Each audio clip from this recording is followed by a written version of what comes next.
Hey YouTube, it's Fraxon. Welcome back to another video. In today's video, I'm going to be talking about the top 5 tips to get to champ from Platinum and Diamond. It also works for the lower ranks as well, but this is mostly for y'all.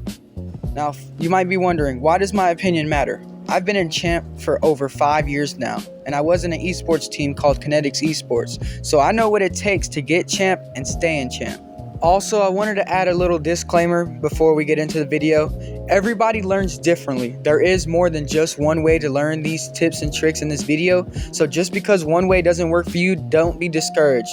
There's always another way to do it, and don't stop grinding altogether. You can do it. You just got to find the way that works for you. Tip number 1 is game sense. Now, I know you hear this all the time from everybody else on YouTube doing these tips, but yes, it comes with experience. But just being in the right position, waiting for the right moments, taking advantage of people whenever they're not in a position to save the ball, stuff like that, it really helps you out a lot. Ways you can practice this is playing in private matches with friends, just get a casual 1v1 going, or you can play casual 1s or casual 2s because this just comes with a lot of experience in the game. Tip number 2, recoveries. This is something I learned very early on. Just having a recovery can really save your butt a lot of the times, and even at times it can help set up for a play that can cause a goal, which will put you in the lead. I have personally used recoveries in almost every single game that I play. Almost every single time I get bumped, almost every time I hit the ball wrong, I'm always looking for how I can recover to make it back in time. The easiest way to learn this is in free play. Whether it be off the walls, off the ceiling, bouncing off the walls or the balls, it is very useful and can be the deciding factor of last-minute gameplay. Now, when you're in free play, you really want to focus on putting your car in awkward positions and making sure you land on all 4 wheels every single time. Whenever you're able to do that, even without looking at it or having ball cam on, it really does improve your gameplay a lot. You can get to balls faster to save them. You can get into position faster so that you can get that super fast passing play from your teammate, and much more. Tip number 3, speed flips and general movement around the map. Learning how to speed flip can help with kickoffs, obviously, but it's also great for moving around the field with no boost and just to conserve boost in general. Wave dashes are actually really good for getting around the map as well, especially when you have low boost or no boost or you're trying to maintain boost. It can be very useful at times. I recommend just practicing wave dashes in free play, but for speed flips, there's a training pack. I will put the code up on the screen so that you can pause this video and get in there for yourself, but it is widely used across the whole Rocket League community, no matter what rank you are.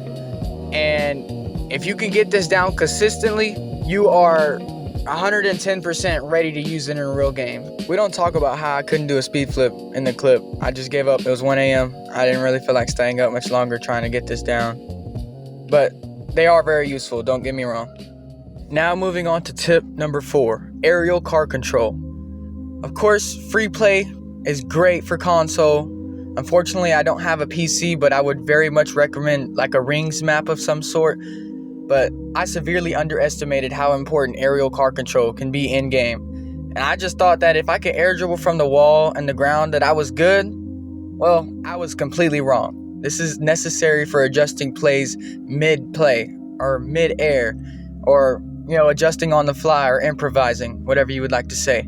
For all my console players, just hop in a free play match and pick whatever map you would like. Make sure it has some type of circle-ish thing in the middle. And just try to fly around the circle as many times as you can, as long as you can. The longer the better. And if you want to get more advanced with it, just start going around in the same circle, but just holding your air roll of choice. And you can go each way. Probably both ways would do you way more justice than any other way could. But just practicing this, maybe even like 5 to 10 minutes a day, or even as just a warm-up, will really improve your gameplay a lot more than you would think. Like I said, I severely underestimated aerial car control. I heavily recommend it. This now brings me to tip number 5, reading the ball / reading the play. Being able to read the ball and or play can be the catalyst for winning games. I cannot tell you how many times I've missed a read and literally cost us the game within seconds left. Or just not being able to pick up on my teammate trying to pass to me and putting our whole shabam into an awkward position, which eventually gets us scored on. Now, this is something that I still struggle with and I am still currently trying to get better at, but just the fact of how many times I've missed this, and if I were to be able to hit this in game, or how many games I would have won just because of this one tip, that's why it's going in at number 5. P.S. This also goes along with knowing when to and when not to challenge the ball. But always, you have to remain confident. You can train this in free play or with training packs, but either way, I recommend going for like backboard double touches with air dribbles. It really helps out a lot. Now, for whoever stayed this long, I have some more honorable mentions, and I very much appreciate you making it this far. Number 1 would be decision making. Being able to decide if you need to boom the ball away or control the ball is a really big deal and will help you out no matter what rank you are. It makes all your plays way more efficient.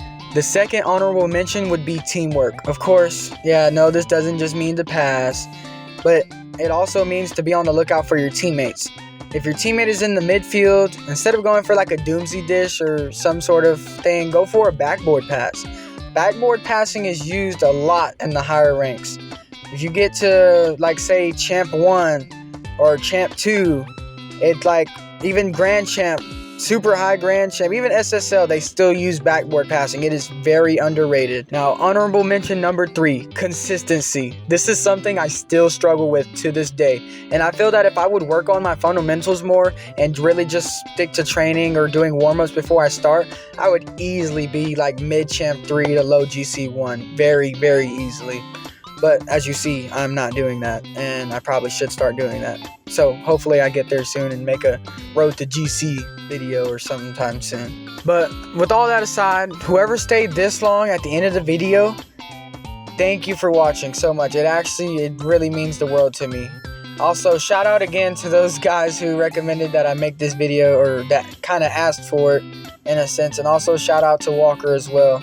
He's a big influence and one of the main reasons why I'm even still doing this to this day.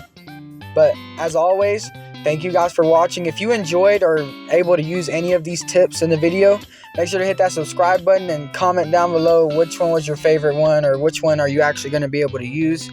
But as always, have a better one. Oh, brother, this guy stinks!